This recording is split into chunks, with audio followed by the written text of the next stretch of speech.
El Palau Güell està situat al barri del Raval, a ponent de la Barcelona antiga. En aquests terrenys pantanosos s'hi van anar construint des del segle X convents i hospitals d'ordres religioses. Al segle XIII es construeix la nova muralla de la ciutat, que limita amb la Rambla. Al segle XIV es construeixen les drassanes, les més importants de l'Europa d'aleshores, i es construeix la tercera muralla, que protegeix el Raval. Ja dins de la muralla s'hi van continuar construint edificis importants com la Casa de la Misericòrdia i la Casa dels Infants Orfes. L'Hospital de la Santa Creu del segle XV era el més gran de la ciutat. Actualment acull la Biblioteca de Catalunya. Precisament va ser aquí, en aquest hospital, on va ser traslladat Antoni Gaudí quan el 7 de juny de 1926 va ser atropellat per un tramvia. Com que no duia documents i vestia amb robes velles i gastades, el van prendre per un captaire i va morir 3 dies després. Durant el segle XVIII, bona part de les hortes del Raval passen a ser fàbriques tèxtils i habitatges. El 1762 s'enderroca la muralla de la Rambla. A mitjans del segle XIX, la Rambla es converteix en el passeig més elegant de Barcelona. El Mercat de la Boqueria, com la plaça Reial o el Gran Teatre del Liceu, ocupen els terrenys d'antics monestirs. Però dins del Raval s'hi continuen construint fàbriques i habitatges populars. El barri es converteix en un dels més densificats d'Europa, un barri insalubre, amb unes pèssimes condicions higièniques. Un barri de treballadors entre els quals triomfen els ideals anarquistes. El 1854 comença l'enderroc de les muralles. 5 anys després s'aprova el Pla Cerdà, un canvi radical per a la ciutat. A finals del segle XIX, l'alta burgesia comença a construir els seus palaus i habitatges a l'Eixample. Eusebi Güell tria el carrer Nou de la Rambla amb la intenció de comunicar-lo amb l'edifici de la Rambla on van viure els seus pares. Eusebi Güell va néixer a Barcelona el 1846. La seva mare, Francesca Bacigalupi, provenia d'una família de banquers genovesos. Va morir en el moment del part. El seu pare, Joan Güell, havia fet una gran fortuna a Cuba. De retorn, el 1836, va fundar el Vapor Vell de Sants, una gran indústria tèxtil, i és un dels principals inversors de la Maquinista Terrestre i Marítima, una gran fàbrica de maquinària industrial. Eusebi Güell va estudiar mecànica, economia política, dret i ciències aplicades a Barcelona, França i Anglaterra. Va ser un actiu promotor de la cultura catalana i va continuar els negocis del seu pare.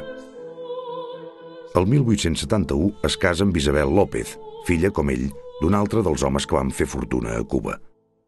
Antonio López era un altre indiano, que era com anomenaven aleshores aquests aventurers de les Amèriques.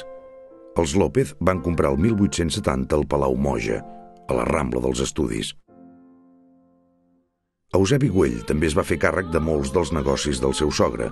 De seguida va convertir-se en un dels homes més rics d'Europa i del món. La revista Forbes l'ha considerat com una de les 25 fortunes més grans de la història contemporània, equivalent a uns 70.000 milions d'euros actuals. L'any 1878, Eusebi Güell visita l'Exposició Universal de París. La Torre Eiffel estava a mitja construcció. S'hi va mostrar el cap de l'Estàtua de la Llibertat que França regalaria als Estats Units poc després. I allí va veure una enginyosa vitrina que havia projectat un jove arquitecte per a una empresa de fabricació de guants. Així que va tornar a Barcelona, Güell es va posar en contacte amb la guanteria Comella per mirar de conèixer l'autor de la vitrina. Era un noi de 26 anys, de Comarques, de Reus. Un arquitecte que tot just acabava d'aconseguir el seu títol. Antoni Gaudí. Gaudí no havia estat un alumne especialment disciplinat, però tothom li reconeixia talent creatiu. Per això va destacar en la signatura de projectes. Elies Rogent, l'arquitecte de la Universitat de Barcelona, que aleshores dirigia l'Escola d'Arquitectura, va comentar amb aquestes paraules la llicenciatura de Gaudí. Hem donat el títol a un boig o a un geni. El temps ho dirà. Eusebi Güell, que aleshores en tenia 32, es va convertir ben aviat en el seu principal client. Gaudí compartia amb Güell moltes coses, i molt especialment la preocupació pel redreçament cultural i polític de Catalunya. Gaudí i Eusebi Güell van coincidir en diverses ocasions com a membres de l'Associació Catalanista d'Excursions Científiques. Ja aleshores Gaudí, que seria mundialment cèlebre, era un home reservat, gelós de la seva intimitat.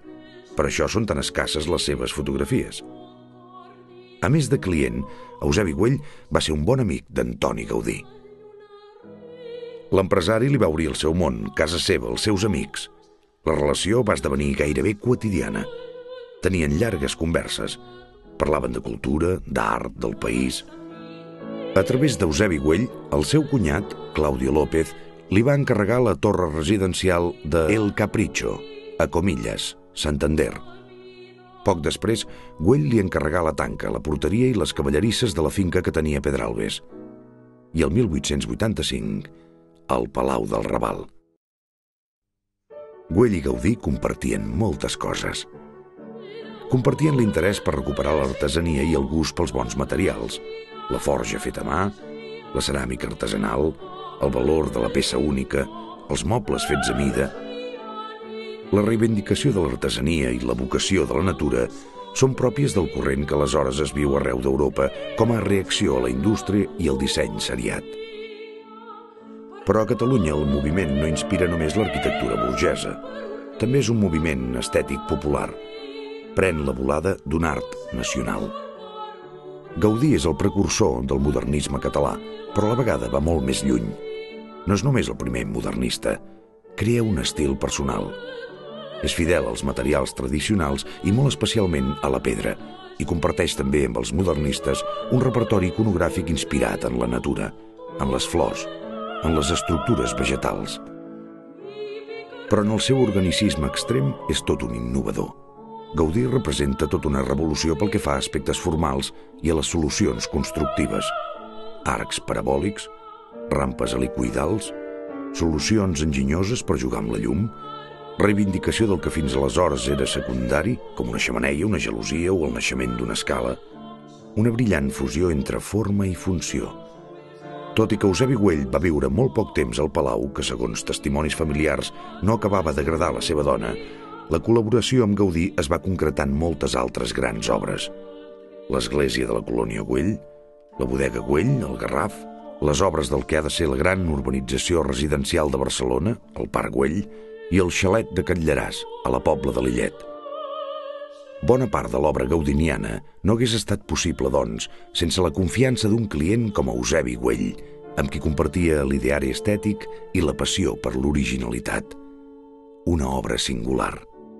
L'obra d'un precursor que, ja en aquest palau del carrer Nou de la Rambla, anunciava moltes de les formes i solucions que veurem en l'obra d'altres grans arquitectes del segle XX.